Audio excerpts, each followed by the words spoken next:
There is a rule that people who deal with the unseen world will tell you if you ever manage to get them talking. It's not don't summon what you can't send back. It's simpler than that, colder than that. Never fall in love with something that was never yours to love. This is the story of a man who broke that rule. A man who walked into a house that shouldn't have existed, sat across from an old man who somehow already knew his name, and made a decision that would give him everything he ever wanted, and then take it all back, piece by piece, until there was nothing left of him but skin, bone, and a scarf he was never allowed to remove. Before we get to the wedding, the real one, the one that happened in a locked room with 6 candles and 6 coconuts, you need to understand who Asep was before all of this started. He wasn't a desperate man. Not at first. He had a job, a wife, a daughter he loved. He was even a boxer, the kind of man who trained his body until it could take a punch and keep standing. In Bandung, people knew his name in the ring. But somewhere along the way, with money finally flowing a little easier than before, Asep did something that would set off the first domino in a chain none of us could have predicted.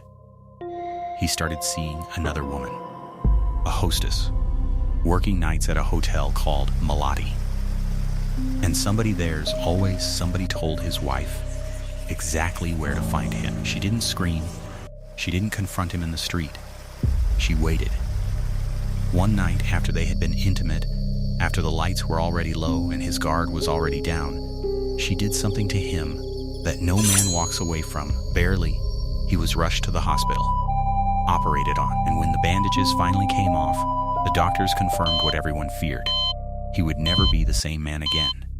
Not physically, not emotionally.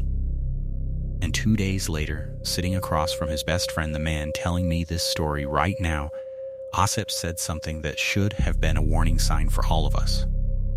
I don't want a woman anymore.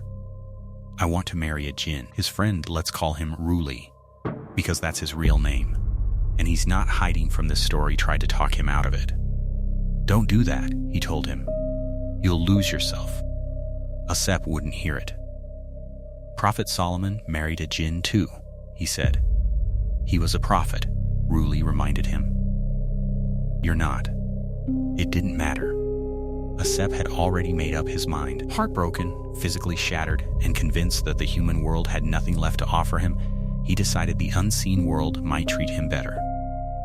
5 days later, he showed up at Ruli's door with a car and one request. Take me to Tasik Malaya. There's an old man there. He can marry me to a jinn. Ruli agreed to drive him, not because he believed it would work, because he wanted to see with his own eyes whether it was even real. They packed the car with everything the ritual apparently required: 6 coconuts, offerings of flowers, 3 folded cloths, and drove toward Tasik Malaya. Following directions Asep had gotten secondhand from a relative who'd supposedly done this before. What they found at the end of that road was not what either of them expected. A single house standing completely alone. No neighbors. No signs of life anywhere nearby. And yet the floor inside was polished marble. Spotless, expensive, as if someone had built a palace and then made sure no one would ever find it.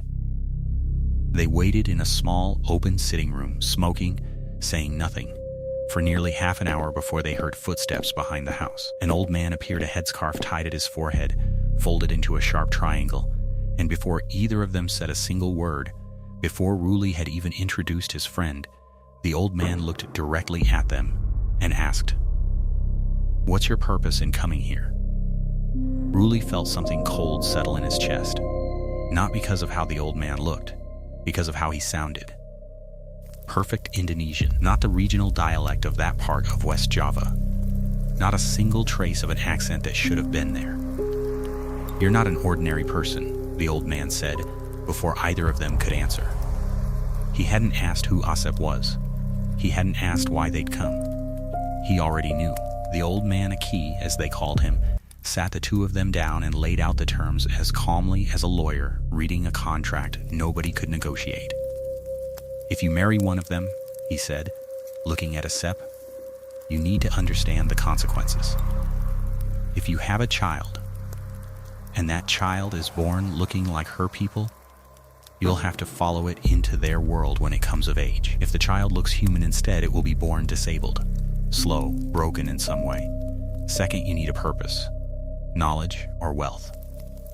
If you want wealth, Aki continued, you give her satisfaction, real satisfaction, again and again.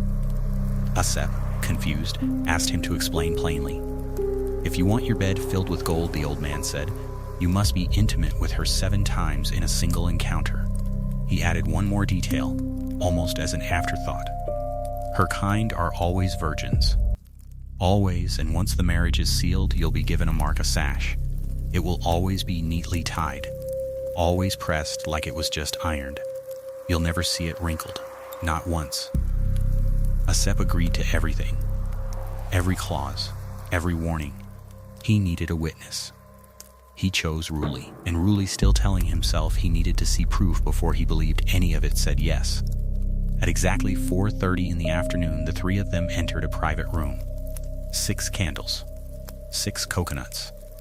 The cloths laid out exactly as instructed. Ruli sat down first and immediately felt something brush against his side. A presence, close enough to touch him, invisible enough that when he looked, there was nothing there. Then it happened again, this time beside Asep. Something nudged his hand, hard enough that he flinched like he'd been struck. Did you feel that? Asep whispered.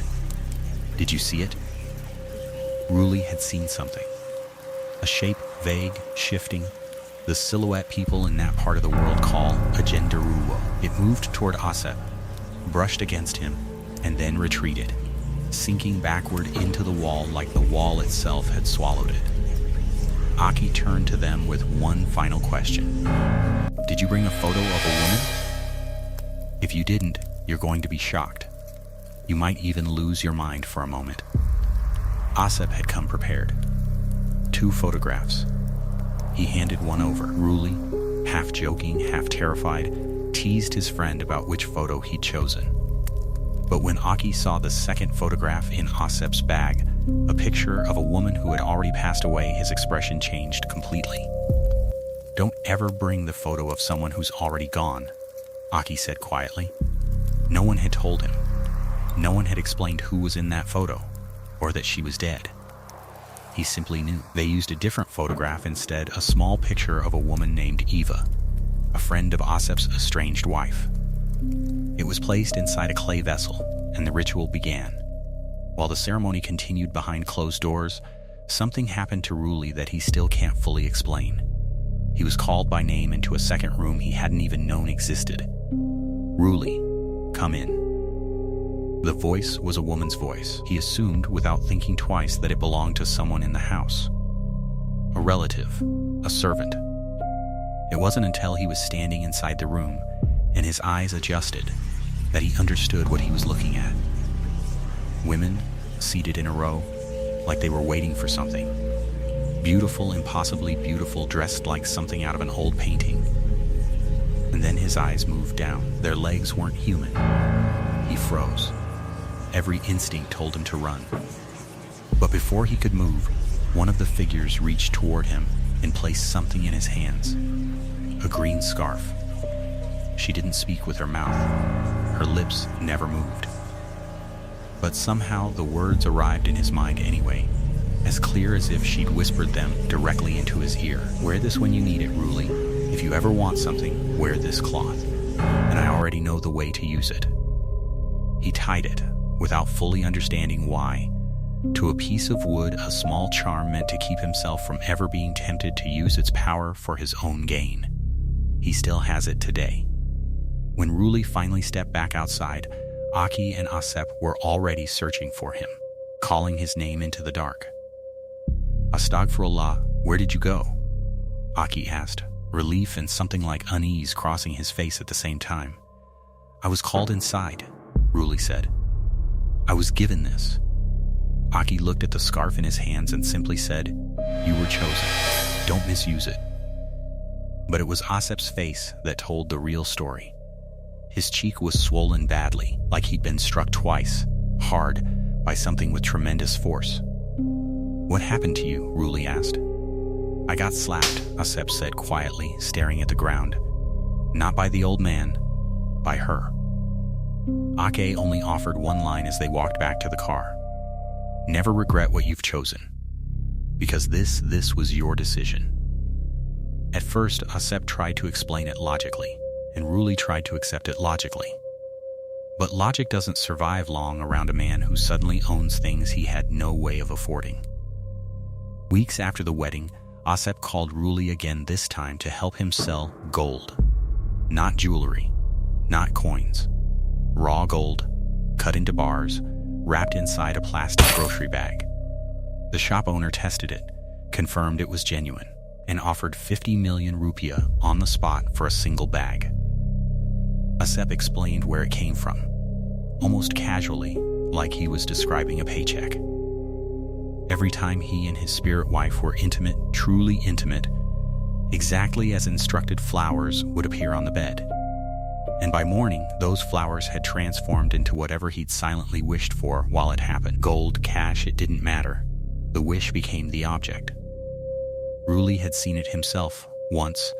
Flowers placed in the room during the day should have wilted by evening. They didn't. They vanished completely, without a trace, as if they'd never been there in the first place. Within months, Asep bought a Honda Civic, then a Harley Davidson, purchased in cash in front of Ruli's own eyes, then a house in a gated housing complex. His bank account filled faster than he could spend it, and through all of it, he never once removed the sash tied around him.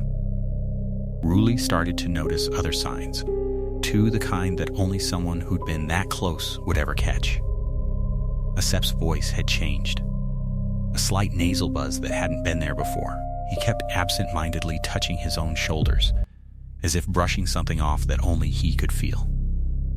If you ever meet someone with a scarf tied like this, Asep told him one day, gesturing to his own, always neat, always smelling faintly of perfume even when they haven't worn any, that person married a jinn too.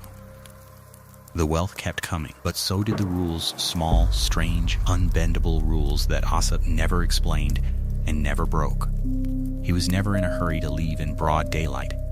His trips only ever began in the late afternoon, after the call to Asr prayer, and never before. The consequences of Asep's actions were horrible, and what happened next changed not just his life, but Ruli's too. Some debts, it turns out, are never truly paid. They only wait.